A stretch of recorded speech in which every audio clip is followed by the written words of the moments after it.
Telemachus in the assembly of the lords of Ithaca complains of the injustice done him by the suitors, and insists upon their departure from his palace, appealing to the princes, and exciting the people to declare against them. The suitors endeavor to justify their stay, at least till he shall send the queen to the court of Icarius her father, which he refuses. There appears a prodigy of 2 eagles in the sky, which an augur expounds to the ruin of the suitors. Telemachus then demands a vessel to carry him to Pylos and Sparta, there to inquire of his father's fortunes. Pallas, in the shape of Mentor, an ancient friend of Ulysses, helps him to a ship, assists him in preparing necessaries for the voyage, and embarks with him that night, which concludes the 2nd day from the opening of the poem. The scene continues in the palace of Ulysses, in Ithaca. Now reddening from the dawn, the morning ray glowed in the front of heaven, and gave the day the youthful hero, with returning light, rose anxious from the inquietudes of night. A royal robe he wore with graceful pride, a 2-edged falchion threatened by his side, embroidered sandals glittered as he trod, and forth he moved, majestic as a god. Then by his heralds, restless of delay, to council calls the peers obey. Soon as in solemn form the assembly sate, from his high dome himself descends in state. Bright in his hand a ponderous javelin shined, 2 dogs, a faithful guard, attend behind. Pallas with grace divine his form improves, and gazing crowds admire him as he moves. His father's throne he filled, while distant stood the hoary peers, and aged wisdom bode. 'Twas silence all. At last Aegyptius spoke. Aegyptius, by his age and sorrow broke. A length of days his soul with prudence crowned, a length of days had bent him to the ground. His eldest hope in arms to Ilion came, by great Ulysses taught the path to fame, but a hapless youth, the hideous Cyclops, tore his quivering limbs, and quaffed his spouting gore. 3 sons remained, to climb with haughty fires the royal bed, Eurynomus aspires, the rest with duteous love his griefs assuage, and ease the sire of half the cares of age. Yet still his Antiphas he loves, he mourns, and as he stood, he spoke and wept by turns, since great Ulysses sought the Phrygian plains, within these walls inglorious silence reigns. Say then, ye peers, by whose commands we meet, why here once more in solemn council sit? Ye young, ye old, the weighty cause disclose, arrive some message of invading foes? Or say, does high necessity of state inspire some patriot, and demand debate? The present synod speaks its author wise, assist him, Jove, thou regent of the skies. He spoke. Telemachus with transport glows, embraced the omen, and majestic rose, his royal hand the imperial scepter swayed, then thus, addressing to Aegyptius, said, Reverend old man, lo here confessed he stands by whom ye meet, my grief your care demands. No story I unfold of public woes, nor bear advices of impending foes, peace the blessed land, and joy's incessant crown, of all this happy realm, I grieve alone. For my lost sire continual sorrows spring, the great, the good, your father and your king. Yet more, our house from its foundation bows, our foes are powerful, and your sons the foes, hither, unwelcome to the queen, they come, why seek they not the rich Icarian dome? If she must wed, from other hands require the dowry, is Telemachus her sire? Yet through my court the noise of revel rings, and waste the wise frugality of kings. Scarce all my herds their luxury suffice, scarce all my wine their midnight hours supplies. Safe in my youth, in riot still they grow, nor in the helpless orphan dread a foe. But come it will, the time when manhood grants more powerful advocates than vain complaints. Approach that hour. Insufferable wrong cries to the gods, and vengeance sleeps too long. Rise then, ye peers. With virtuous anger rise, your fame revere, but most the avenging skies. By all the deathless powers that reign above, by righteous the miss and by thundering Jove the miss, who gives to counsels, or denies success, and humbles, or confirms the wise, rise in my aid.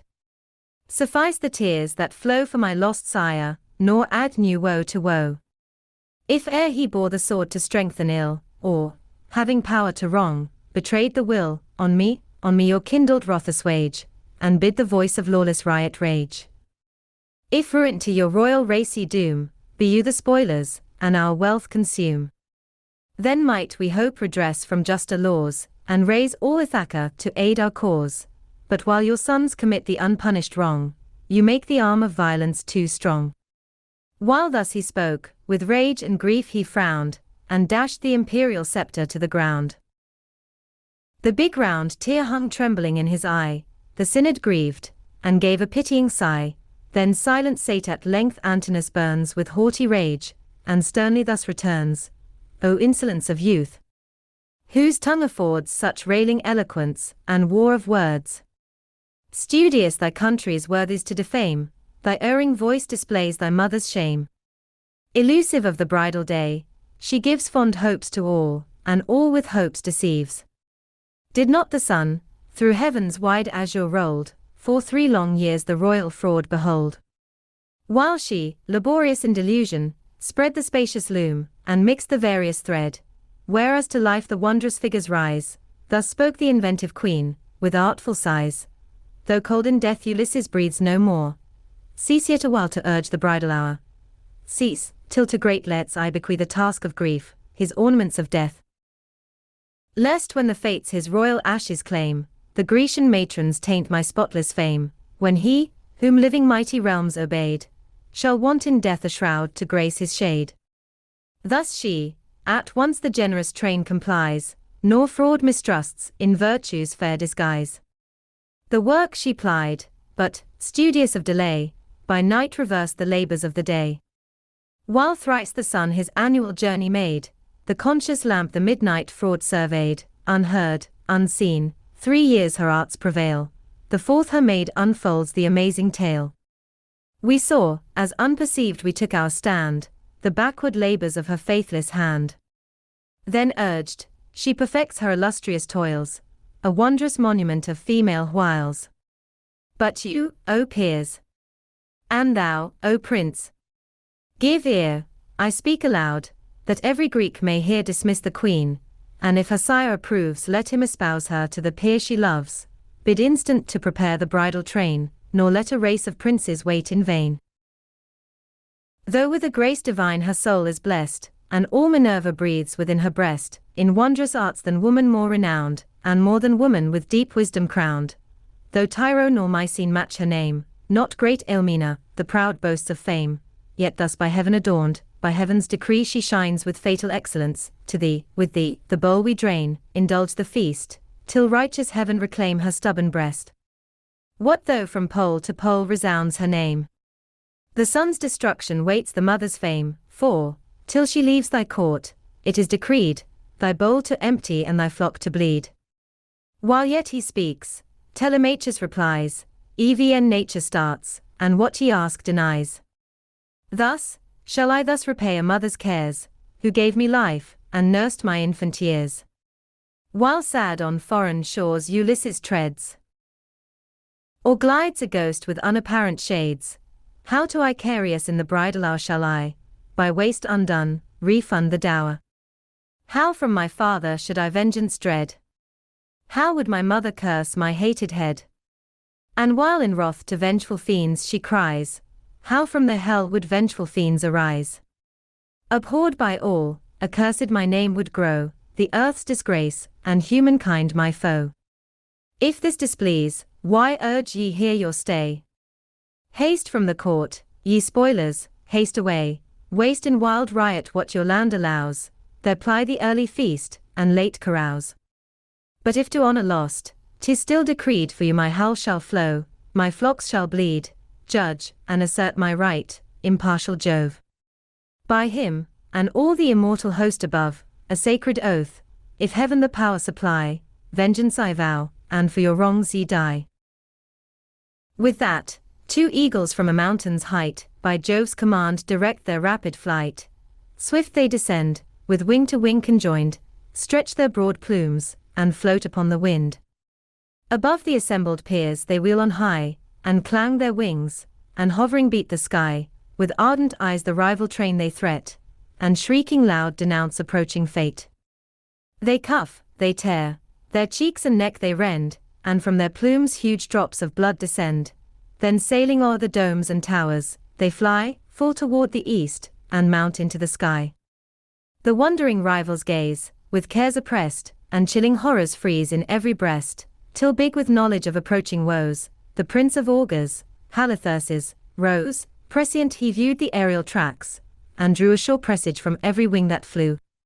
Ye sons, he cried, of Ithaca, give ear, hear all. But chiefly you, O rivals, hear. Destruction sure o'er all your heads impends. Ulysses comes, and death his steps attends. Nor to the great alone is death decreed, we and our guilty Ithaca must bleed. Why cease we then the wrath of heaven to stay? Be humbled all, and lead, ye great, the way. For lo, my words no fancied woes relate, I speak from science and the voice of fate. When great Ulysses sought the Phrygian shores to shake with war-proud Ilion's lofty towers, deeds then undone me faithful tongue foretold. Heaven sealed my words, and you those deeds behold. I see, I cried, his woes, a countless train. I see his friends o'erwhelmed beneath the main. How twice 10 years from shore to shore he roams, now twice 10 years are past, and now he comes. To whom Eurymachus fly, doted fly, with thy wise dreams, and fables of the sky. Go prophesy at home, thy sons advise. Here thou art sage in vain. I better read the sky's unnumbered birds glide through the aerial way, vagrants of air, and unforeboding stray. Cold in the tomb, or in the deeps below, Ulysses lies. O would thou laid as low! Then would that busy head no broils suggest, for fire to rage Telemachus' breast. From him some bribe thy venal tongue requires, and interest, not the god, thy voice inspires. His guideless youth, if thy experienced age mislead fallacious into idle rage, vengeance deserved thy malice shall repress. And but augment the wrongs thou wouldst redress. Telemachus may bid the queen repair to great Icarius, whose paternal care will guide her passion, and reward her choice with wealthy dower, and bridal gifts of price. Till she retires, determined we remain, and both the prince and augur threat in vain. His pride of words, and thy wild dream of fate, move not the brave, or only move their hate. Threat on, O prince! Elude the bridal day. Threat on, till all thy stores in waste decay. True, Greece affords a train of lovely dames, in wealth and beauty worthy of our flames, but never from this nobler suit we cease, for wealth and beauty less than virtue please. To whom the youth, since then in vain I tell my numerous woes, in silence let them dwell. But heaven and all the Greeks have heard my wrongs, to heaven and all the Greeks redress belongs. Yet this I ask, nor be it asked in vain, a bark to waft me o'er the rolling main, the realms of Pyle and Sparta to explore, and seek my royal sire from shore to shore. If, or to fame his doubtful fate be known, or to be learned from oracles alone, if yet he lives, with patience I forbear, till the fleet hours restore the circling year. But if already wandering in the train of empty shades, I measure back the main, plant the fair column o'er the mighty dead, and yield his consort to the nuptial bed. He ceased, and while abashed the peers attend, Mentor rose, Ulysses' faithful friend. When fierce in arms he sought the scenes of war, my friend, he cried, my palace be thy care. Years rolled on years my godlike sire decay. Guard thou his age, and his behests obey. Stern as he rose, he cast his eyes around, that flashed with rage, and as spoke, he frowned. O never, never more let king be just, be mild in power, or faithful to his trust. Let tyrants govern with an iron rod, oppress, destroy, and be the scourge of God. Since he who like a father held his reign, so soon forgot, was just and mild in vain. True, while my friend is grieved, his griefs I share, yet now the rivals are my smallest care. They for the mighty mischiefs they devise, ere long shall pay their forfeit lives the price. But against you, ye Greeks, ye coward train, gods, how my soul is moved with just disdain. Dumb ye all stand, and not one tongue affords his injured prince the little aid of words. While yet he spoke, Leocritus rejoined, O pride of words, and arrogance of mind! Wouldest thou to rise in arms the Greeks advise? Join all your powers. In arms, ye Greeks, arise. Yet would your powers in vain our strength oppose. The valiant few o'ermatch a host of foes. Should great Ulysses stern appear in arms, while the bowl circles and the banquet warms, though to his breast his spouse with transport flies, torn from her breast, that hour, Ulysses dies. But hence retreating to your domes repair.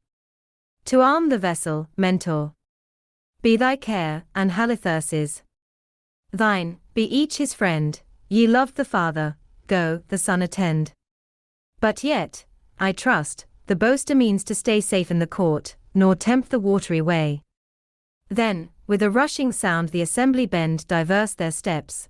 The rival rout ascend the royal dome, while sad the prince explores the neighboring main, and sorrowing treads the shores.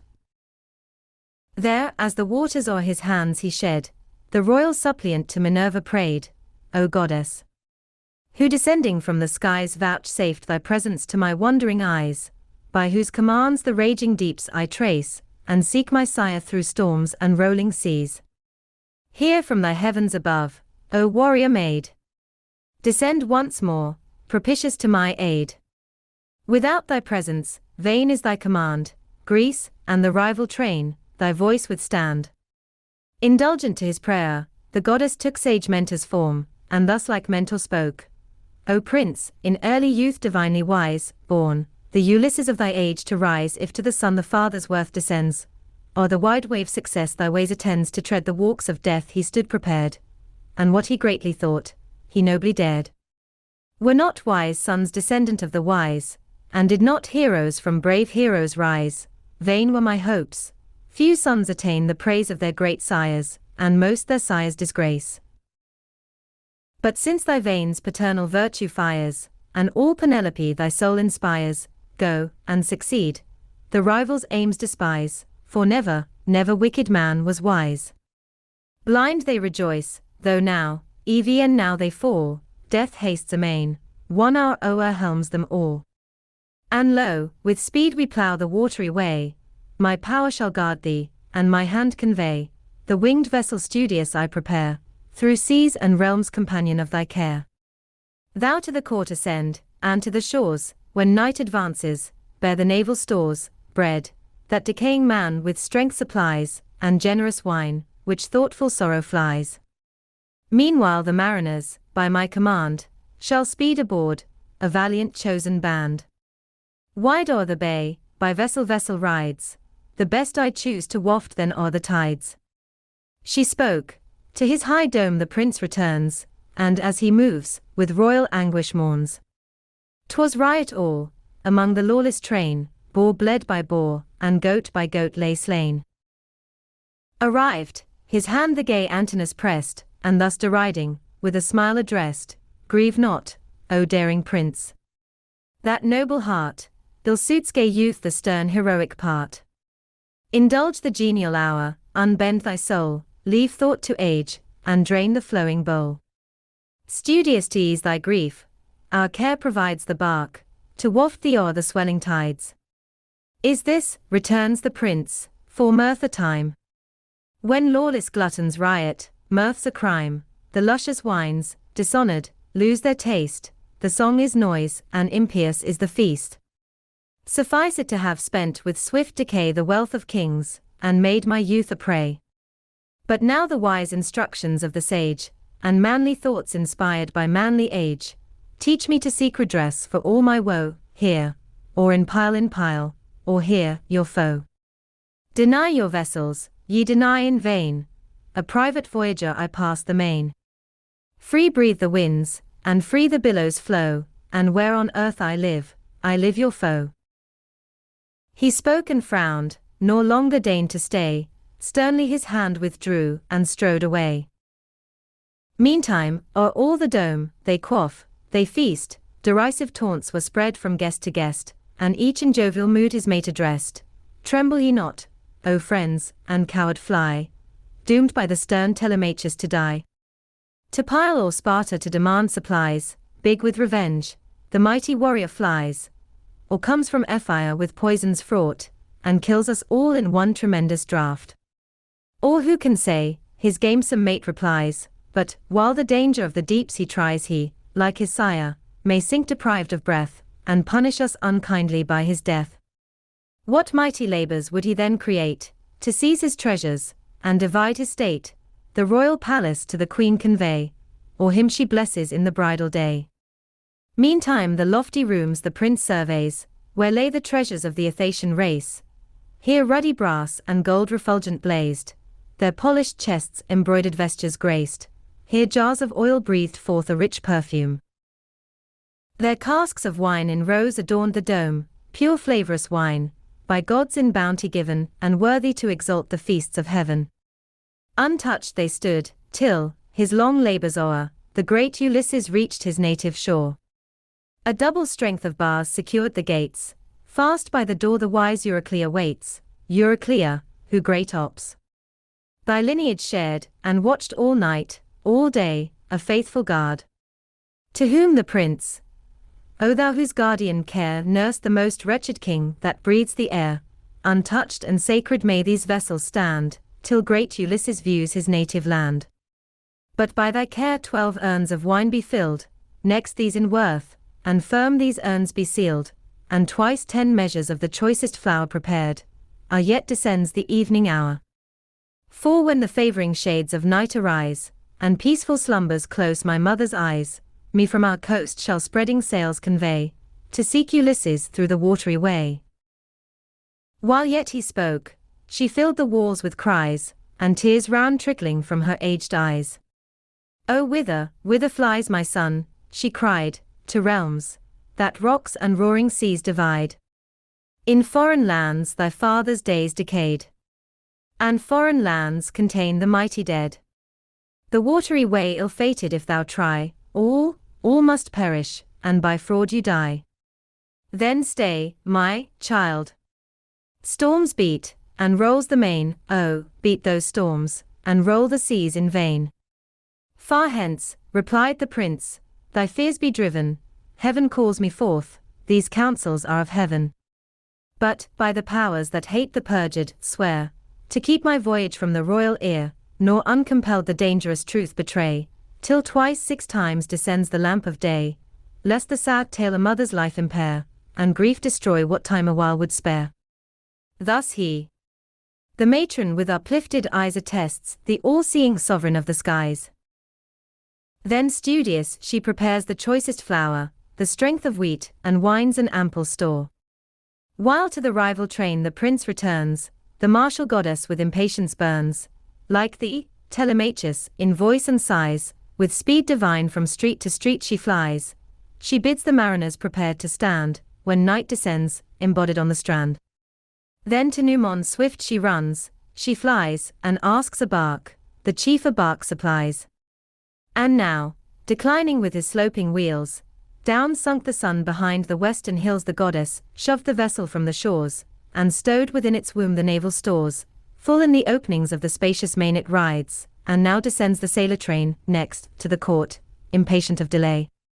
With rapid step the goddess urged her way, their every eye with slumberous chains she bound, and dashed the flowing goblet to the ground. Drowsy they rose, with heavy fumes oppressed, reeled from the palace, and retired to rest. Then thus, in Mentor's reverend form arrayed, spoke to Telemachus the martial maid. Lo! On the seas, prepared the vessel stands, the impatient mariner thy speed demands. Swift as she spoke, with rapid pace she leads, the footsteps of the deity he treads. Swift to the shore they move along the strand, the ready vessel rides, the sailors ready stand. He bids them bring their stores, the attending train load the tall bark, and launch into the main, the prince and goddess to the stern ascend, to the strong stroke at once the rowers bend. Full from the west she bids fresh breezes blow, the sable billows foam and roar below. The chief his orders gives, the obedient band with due observance wait the chief's command, with speed the mast they rear, with speed unbind the spacious sheet, and stretch it to the wind. High o'er the roaring waves the spreading sails bow the tall mast, and swell before the gales. The crooked keel the parting surge divides, and to the stern retreating roll the tides. And now they ship their oars, and crown with wine the holy goblet to the powers divine, imploring all the gods that reign above, but chief the blue-eyed progeny of Jove. Thus all the night they stem the liquid way, and end their voyage with the morning ray.